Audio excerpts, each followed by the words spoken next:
माननीय सभासदों, माननीय अध्यक्ष जी,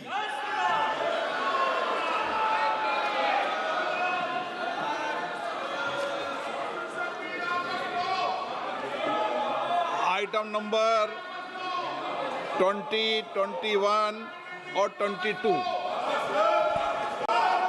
महोदय, मैं प्रस्ताव करता हूं कि भारत के संविधान का संशोधन करने वाले विधेयक को पुनर्स्थापित करने की अनुमति दी जाए। महोदय, मैं प्रस्ताव करता हूं कि जम्मू कश्मीर पुनर्गठन अधिनियम 2019 का संशोधन करने वाले विधेयक को पुनर्स्थापित करने की अनुमति दी जाए।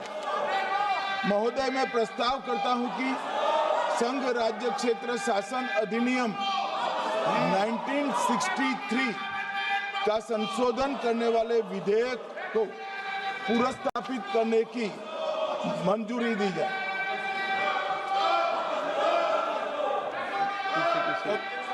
कर दिया। श्री असाउद्दीन ओवैसी जी। Sir, I stand to oppose the introduction of J&K Reorganization Amendment Bill 2025, Union Territories Amendment Bill 2025, and the Constitution 130 Amendment Bill 2025, sir. Sir, this violates principle of separation of powers, due process, undermines the right of the people to elect a government. Sir, it gives executive agencies a free run to become judge and jury executioner based on flimsy allegations, suspicions, sir. Sir, only when an offence is proved beyond reasonable doubt, then only you can leave the post and the membership. But here a mere accusation, allegation, the punishment of losing one ministerial post will follow. Sir, Parliament democracy's chief ministers and ministers can only be removed through true means. First, executive prime minister can recommend their removal if the second council of ministers lose confidence of the legislature. Now, this bill would empower the unelected executive bureaucracy to play the role of legislature. Sir, it undermines representative parliament democracy. This amendment would leave the minister and CM at the mercy of executive agencies. The severity of the amendment is not only in the fact that one loses their position if they are arrested, but even if they are detained. Detention and administrative action doesn't require offence to be made. Sir, the chief minister will not be able to accountable people. I want to know from the Honourable Home Minister, as he read Article 74(1), which says that the Council of Ministers headed by the Prime Minister to aid and advise the President who shall, in exercise of his function, act in accordance with such advice. Now, this bill clearly violates 74(1).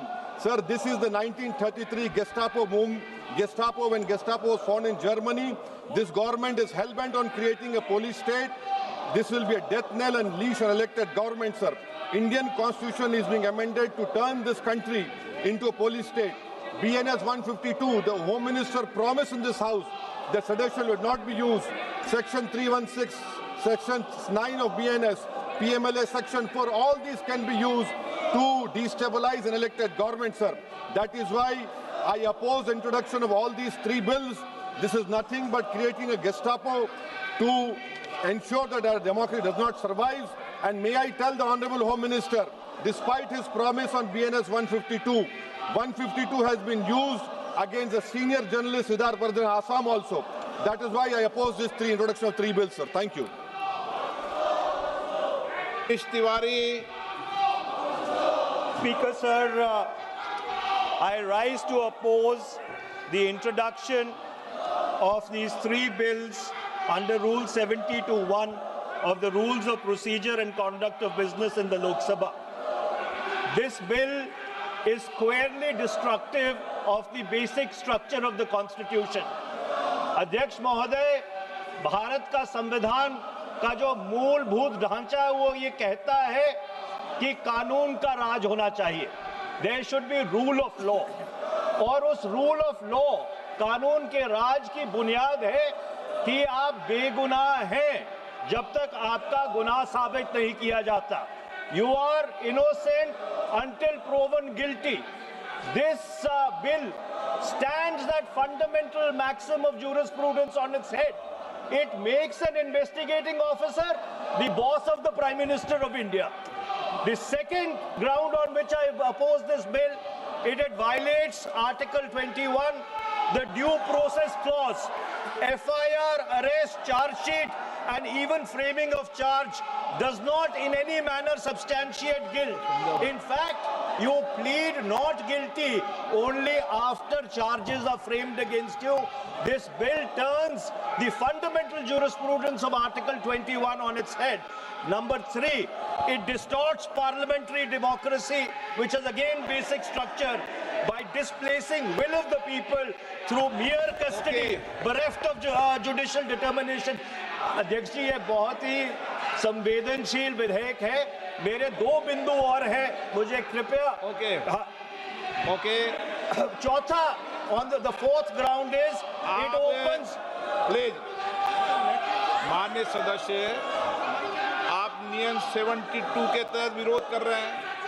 अध्यक्ष जी बिल्कुल. जब कभी bill आपका सदन में आए, जब आप डिटेल में चर्चा करना. अध्यक्ष जी, अभी नियम 72 के विरोध के बाद सारांश बोलने की परमिशन दिए. जो रूल 72 है वो 2 चीज कहता है. एक लेजिस्लेटिव कॉम्पिटेंस, एक general opposition of the bill, जिसकी स्वीकृति आप दे सकते हैं. और क्योंकि ये इतना संवेदनशील विधेयक है, मैं आपसे ये विनती करता हूं इसके ऊपर पूरी चर्चा कराई जाए. मेरे सिर्फ 2 बिंदु और हैं. दिस बिल, मिस्टर स्पीकर से एक मिनट. आपने कानूनन बात की, तो कानून ये भी है कि 72 इसके बाद भी अलाउ करता हूं, लेकिन संक्षिप्त में. बिल्कुल संक्षिप्त में अध्यक्ष जी. आपको डिटेल में चर्चा मेरे सिर्फ 2 बिंदु और हैं. This bill opens the door for political misuse by instrumentalities of the state whose arbitrary conduct has been repeatedly frowned upon by the Supreme Court. And finally, it throws all existing constitutional safeguards to the winds. Collective responsibility, judicial review, no confidence motion, and disqualification and conviction. And this makes this amendment excessive, unnecessary, and unconstitutional. इसलिए मैं इन तीनों विधेयकों का पुरजोर विरोध करता हूं और गृह मंत्री से मैं ये आग्रह करना चाहता हूं कि ये तीनों विधेयकों को वापस लिया जाए. Shri N.K. Premachandran. Speaker sir, I strongly oppose the bill, 130th Constitutional Amendment Bill, as well as the other 2 bills I strongly oppose on 4 grounds. So the first ground is the bills are to be introduced according to the rules and procedure of the House. The bill is not circulated among the members. Yesterday after 1 o'clock we have received the copy of the bill, and I would like to know from the Honorable Minister, what is the undue haste and urgency in bringing such a constitutional amendment bill? What is the emergent need of having such a bill? That means the introduction of the bill itself is lacking bona fides. The bill is lacking bona fides. That is why I would like to say that this is with a mala fide intention to destabilize the opposition ruled states in various parts of the country. Number one. एक minute. माननीय अध्यक्ष जी, प्रेमचंद्रन जी कह रहे हैं कि जल्दबाजी में लाया गया. इसका सवाल इसलिए नहीं उठता कि मैं इस बिल को संयुक्त समिति को सौंपने की दरखास्त करने वाला हूं. इस पर संयुक्त समिति जो राज्यसभा और लोकसभा पक्ष और विपक्ष सभी सांसदों की बनेगी, जो इस पर विचार करेगी और आपके सामने लेकर आएगी.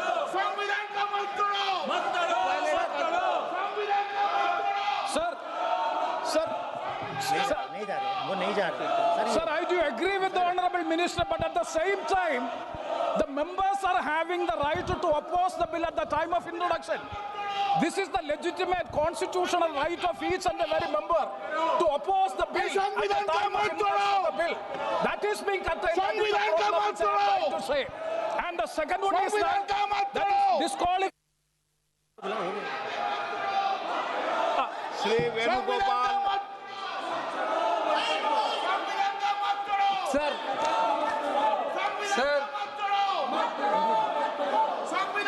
Sir, I rise to oppose the introduction of the Constitution Amendment Bill 25, the Government of Union Territory.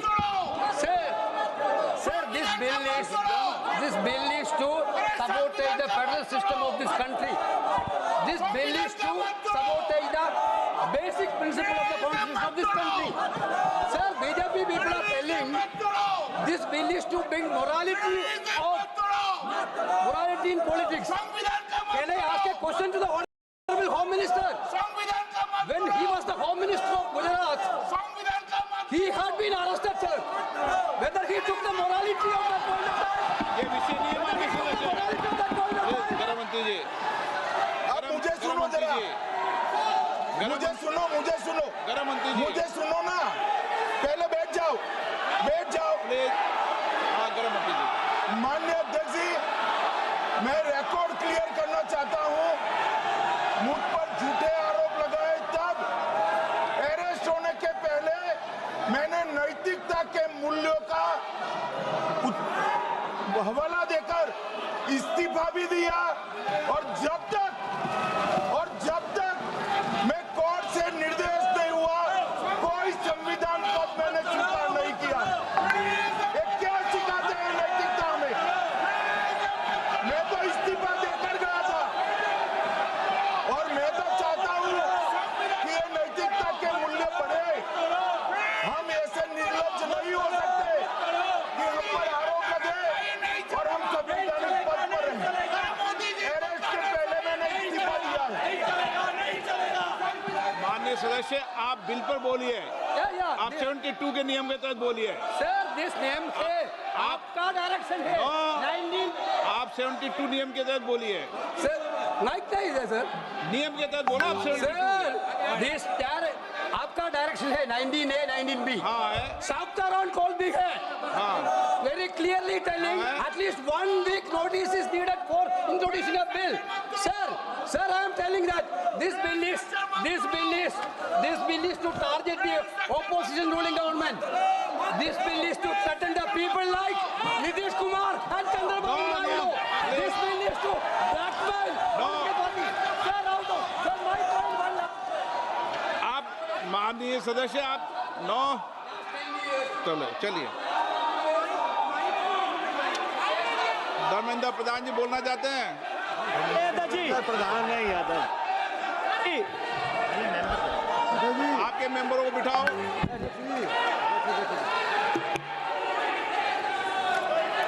धन्यवाद अध्यक्ष जी।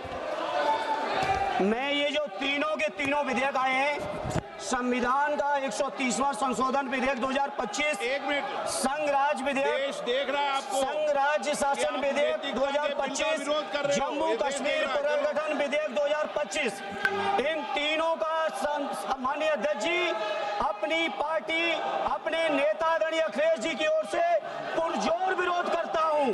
और विरोध इसलिए करता हूं माननीय गृह मंत्री जी, बहुत नैतिकता की बातें कर रहे हैं आप। आपने भाषण दिए थे चक्की पी सिंह, महाराष्ट्र में जिनको लेके डिप्टी सीएम बना के घूम रहे हैं आप। इसलिए अध्यक्ष जी, मैं इस मौके पर कहता हूं, ये बिल संविधान विरोधी, मूल अधिकार विरोधी, न्याय विरोधी। माननीय अध्यक्ष जी, मैं प्रस्ताव करता हूं कि भारत के संविधान का संशोधन करने वाले विधेयक, संघ राज्य क्षेत्र शासन अधिनियम 1963 का संशोधन करने वाले विधेयक और 2019 का और संशोधन करने वाले विधेयक को माननीय अध्यक्ष जी द्वारा नाम निर्दिष्ट किए जाने वाले इस सभा के 21 सदस्य और उपसभापति द्वारा नाम निर्दिष्ट करने वाले 10 सदस्यों के मिलकर बनने वाले सभाओं की संयुक्त सदस्य पर